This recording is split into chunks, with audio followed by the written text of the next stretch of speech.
Hello, this is Michel Leviathan Sorbet and you are watching a new episode on the Wojennik TV channel. Today I would like to show you a game that I have very often played last weeks. It is a game published by a well-known designing company, which is Clever Mojo Games. This company was the one which released in some time ago Alien Frontiers, so it's a well-known designing company, and the title which I would like to show you today is called Sunrise City. So from space we will travel back to Earth and we will build our own city. We will be playing in a group of 2 to 4 people, and each and every player will play for himself. He will try to accumulate the most possible number of benchmark points accumulated during 3 game turns. The game was launched on Kickstarter and the objective was to raise $15,000. At the end of the campaign, $36,000, almost $37,000 were gathered. Thanks to this game could be released, and it is released in a very heavy box. Why? I will show you this in a moment. The designer of this title is Isaias Vallejo. The game should be played by players from 10 years old, from 10 years up, but I believe that even an 8 or 9 year older can play this title. The game, as I said earlier, was published by Clever Mojo Games, and I was really eager to try it because I like city building games, I like this theme, I love, for instance, urban sprawl, but today I would also like not only to show you the elements of this game, not only to tell you how this game works, but also at the end to tell you if I think it's worth acquiring this game, because it's not a topic, a subject which is extremely rare in our hobby. As I said, we have some games already treating about it. We have many games which enable us to build cities. So is this a title worth mentioning, worth acquiring, or is it maybe just something as a curiosity published by a well-known designing company? So first of all, I would like to show you the components, then the mechanisms, and at the end my final thoughts. Let's go. Here are all the components enclosed in the box of Sunrise City. So let's take a look at them. First of all, we receive playing tiles, and this is the reason why the box of Sunrise City is so heavy. We receive a lot of tiles, as you can see, of 2 dimensions. The square ones are zone tiles, and those will represent zones on which then we will be able to construct buildings. So first of all, we will be placing zone tiles. Those tiles, as you can see, are of different colors. Those colors matter because those colors represent different types of zones: industrial zones, residential zones, commercial, etc. Apart from those tiles, which will be used to place buildings, we also receive some community tiles, for instance fire stations, and those will be tiles which will grant players additional bonuses for placing buildings alongside those tiles. As you can see, those tiles sometimes have a pavement alongside the border, or sometimes also a water part. This matters because tiles will be placed in the city in such a way that they will be next to another tile with a pavement. We will be building our city respecting some rules. The second type of tiles is the rectangular building tile, and those are the big tiles where we will be having some buildings. As you can see, those buildings can occupy the whole tile, or those tiles can be divided into 2 sections with 2 different buildings of different colors. In the middle of each tile, we will have an information about the value of such a tile. This is also the number of points that a player will receive while placing this tile into the city. The two smaller digits on the upper left and the upper right corners are bonus points which will be scored by players possessing markers on places where this tile will be placed. But I will tell you a little bit more about it in a short moment. As you can see, both type of tiles are very thick, especially the building tiles, and this is the main reason why the box of Sunrise City is so heavy. If you look at all these big stacks and the thickness of those tiles, the answer is simple, why this game is so heavy. The second element, apart from the tiles, which we received, is also a scoreboard. On this scoreboard, as you can see, we have digits from 1 to 9 and a star at the top, and each player will receive his own pawn, which will be moved through his own track in order to accumulate points.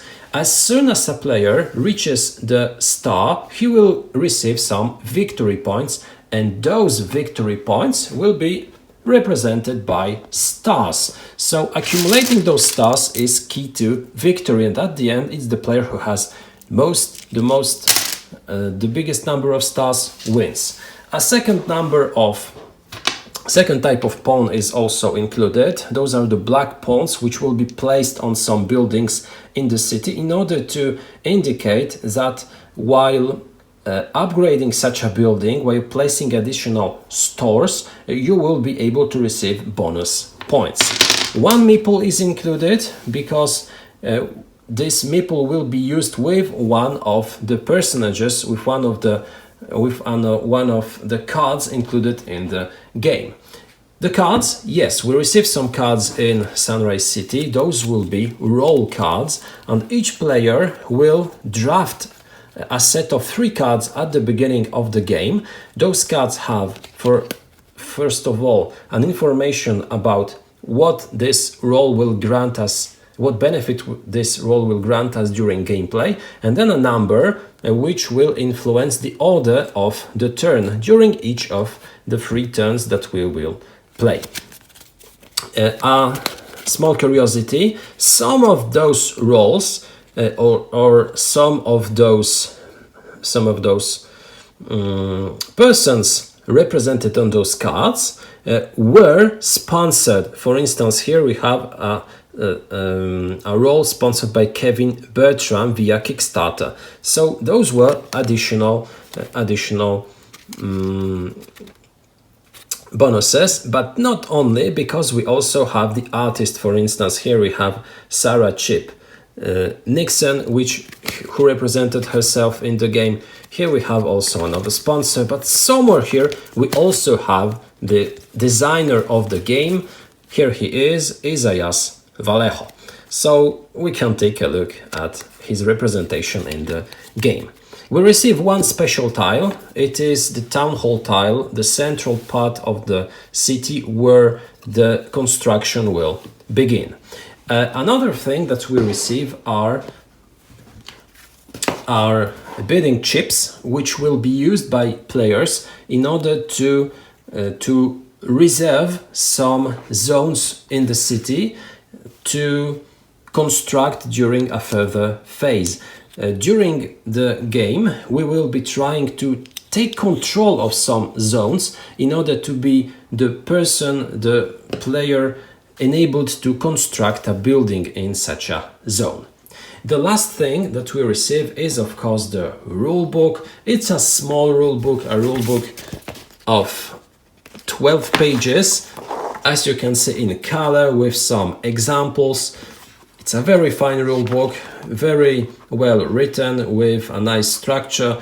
I had absolutely no doubt how to play the game after reading this rulebook only once. What is furthermore worth mentioning is the fact that we also receive an appendix with the explanation of all the role cards present in the game. It's fine because on some cards we receive a text, but here we receive also a further explanation. So if you have any doubts how any of those roles work, if you have any questions, you will probably find the answer to those questions in this appendix. And those are all the components which are part of Sunrise City. Now I would like to tell you how this game works, what is its objective, and what are its basic mechanics. The objective of Sunrise City is, of course, winning. You win by obtaining the biggest number of benchmark tokens accumulating during gameplay. Sunrise City will be played in 3 turns, so we will be playing 3 turns of the game, and during each and every turn we will be building our city. Now, before explaining how a turn of Sunrise City works, let's take a look at the scoreboard, because there is something special about scoring in this game. As I said earlier, you win by obtaining benchmark tokens. As you might expect, those benchmark tokens are accumulated when your pawn reaches the star at the end of your track. But there is also one thing to remember. You obtain 1 star if you manage to score points that enable you to surpass the place with the star. At this moment, for instance, if I score 4 points, I will move 1, 2, 3 and 4 up here, and I will take 1 star to my pool. But if I manage to land on a star, so if I score 3 points at this very moment, I will obtain 2 stars. And that's a huge difference, because at the end it's only the stars that matter. It's not the number of moves or a number of spaces that you managed to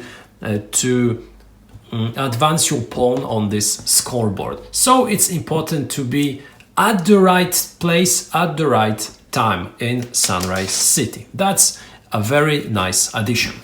Now, each turn of Sunrise City will be played in a few phases. The first thing that we do before the game begins, so it's an exception, it's the only thing that we do before the game begins, of course, apart giving to each player their pawn, the bidding chips, etc., is a card draft.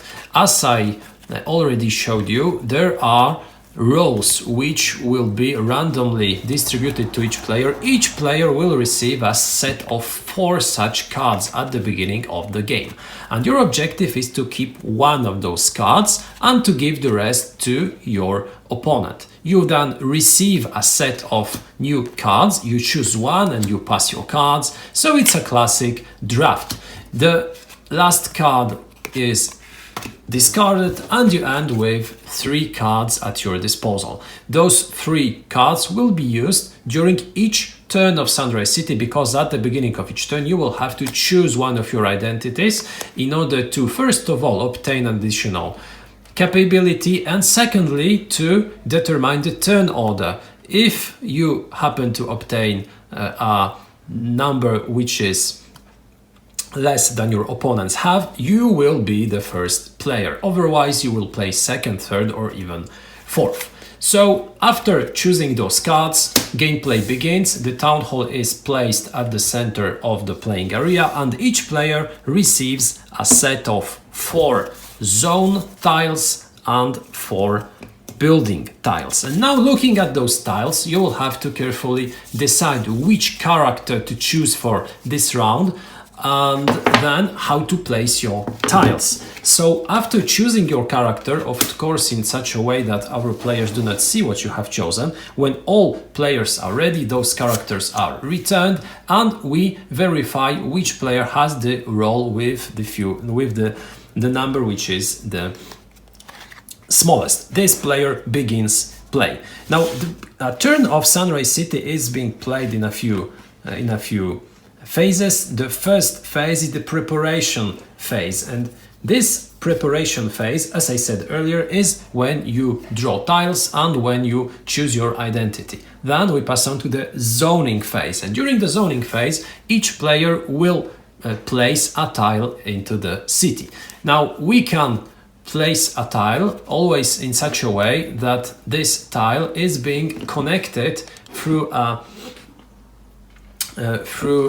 pavement to a tile already present in the city. So you cannot create a sidewalk to waterway connection if the new tile is not connected to another sidewalk on the board. So this connection would be legal, this connection at the beginning of the game would be illegal. But then, while new tiles are being placed, it is absolutely possible to create also waterway to sidewalk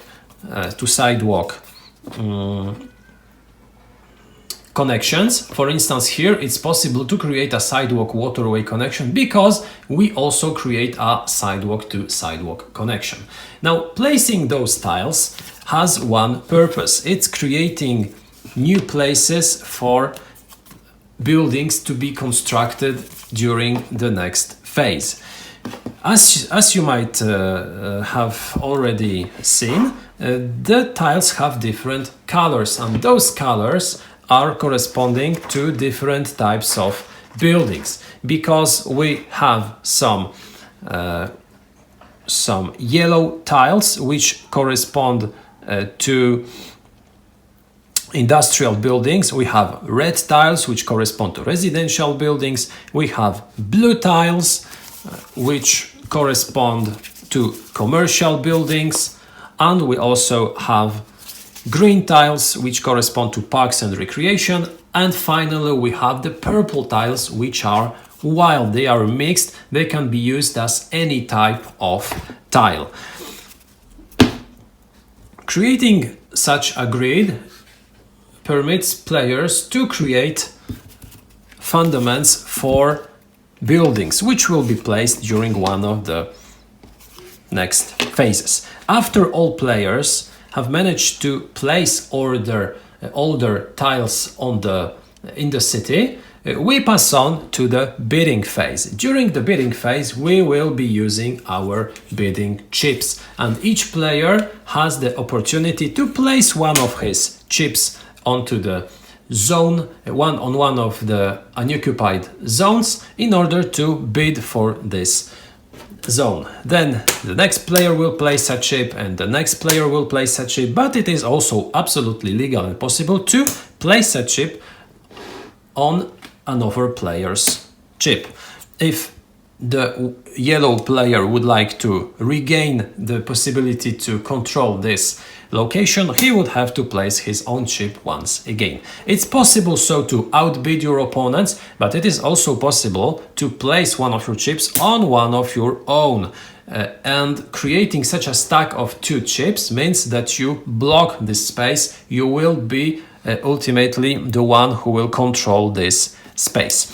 So after such a bidding phase where players can bid for the control of such zones, the last chip is being saved on the space just to indicate that it is being controlled by a corresponding player, and we end this phase. We pass on to the next phase, which is the construction phase, during which we will be using our big tiles, and those tiles will be now constructed. We can construct those tiles on spaces where we have at least one of our bidding chips.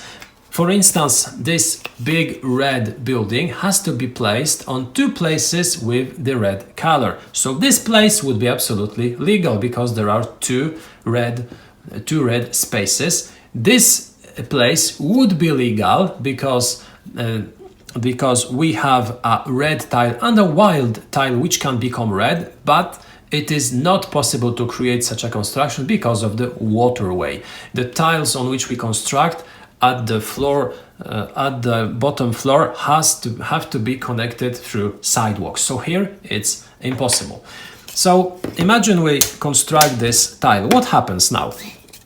First of all, you gain some points. You get 2 points because you always score the number of points indicated at the middle of the tile. Secondly, we look at both points on the corners, and both players who had their bidding chips will gain the corresponding number of points. Remember, those are not the benchmark points. Those will only be the points here on the board, which will enable us to move to the star. So if we start at 0, we will score only one small point, not a benchmark point indicated by the star.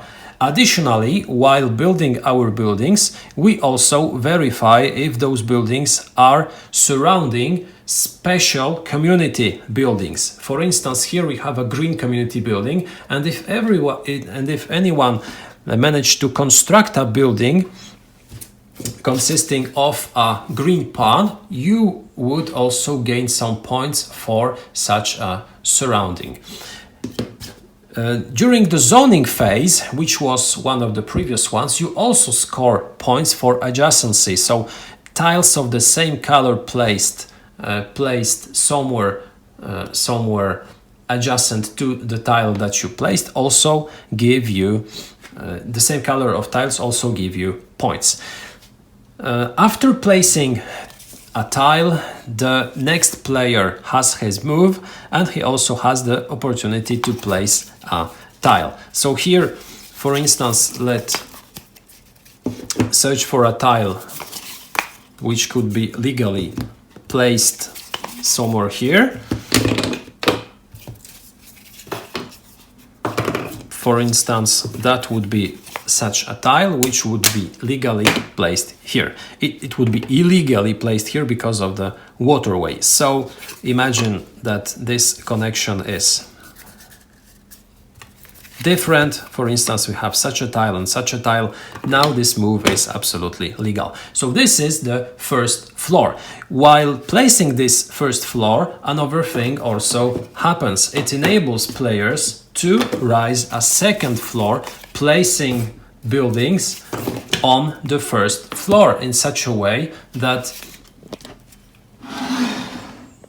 this new tile, big tile, is being placed on two big tiles beneath.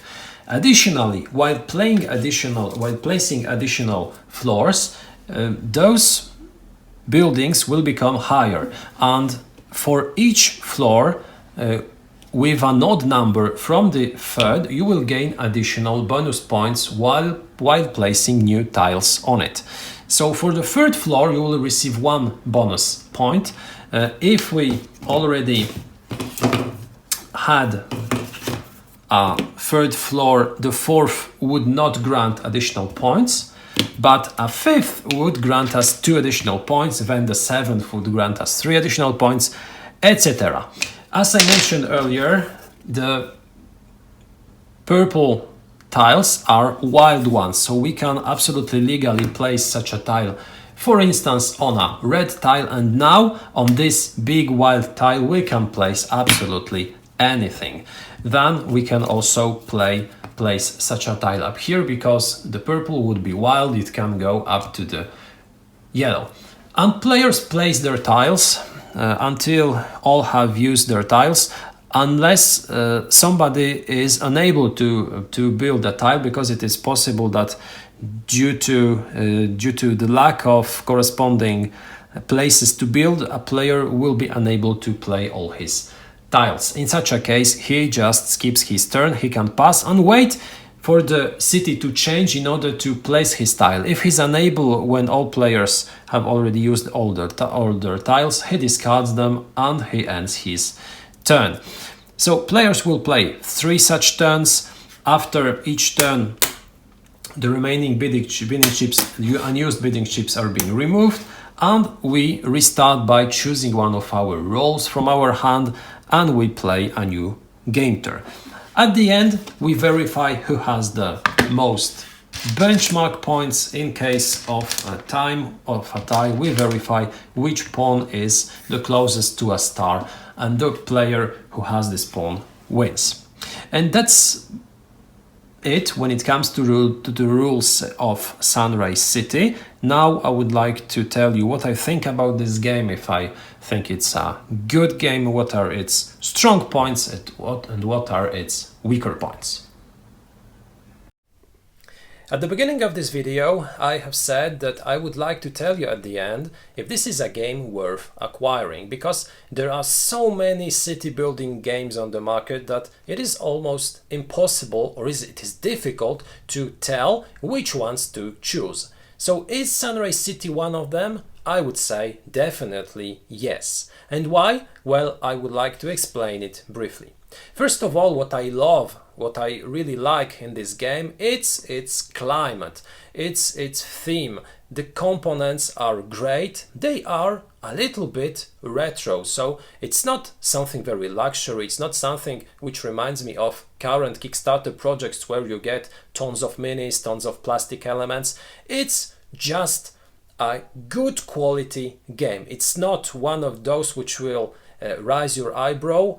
It is just a game where you look at the components and you see how to use them. You like them, you like to touch them, you like to place them one above the other. So the quality of this game, the quality of what we receive is really high.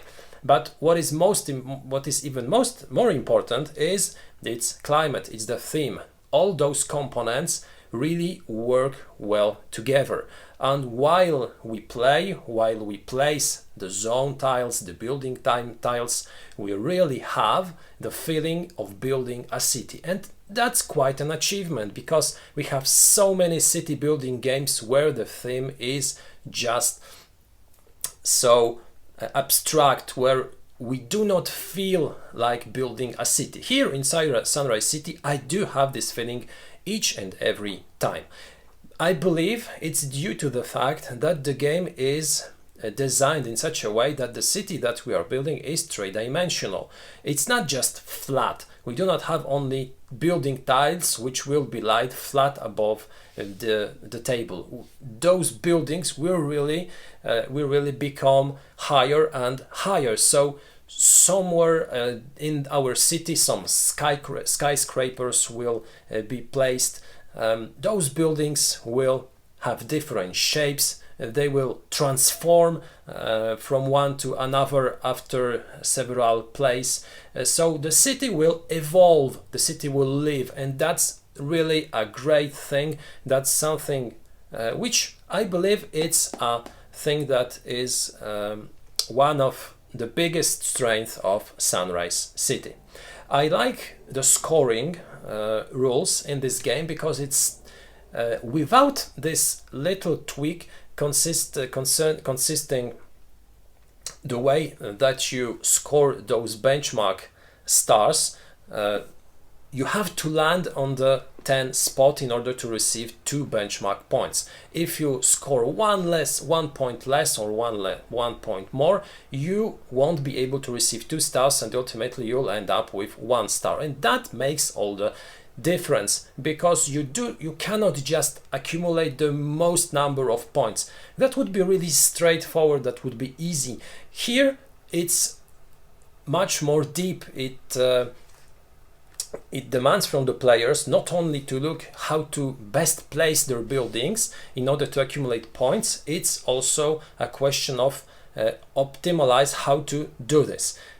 So having said that, there's another dimension, because while pondering on how to place your building tiles, you will almost always carefully watch at what are the position of the other players. So you will be trying sometimes to accumulate points, but at the same time to block your opponents. And the same concerns the zoning phase, the bidding phase, and then the construction phase. So one of the big advantages, one of the big strengths of Sunrise City is also the interaction between players. It's a game during which we will be having full of interaction in every phase of the game, starting from the draft, then passing through the zoning phase, where we will be placing tiles in such a way to prepare zones to our own construction, and also to make things a little bit more difficult for our opponents. Then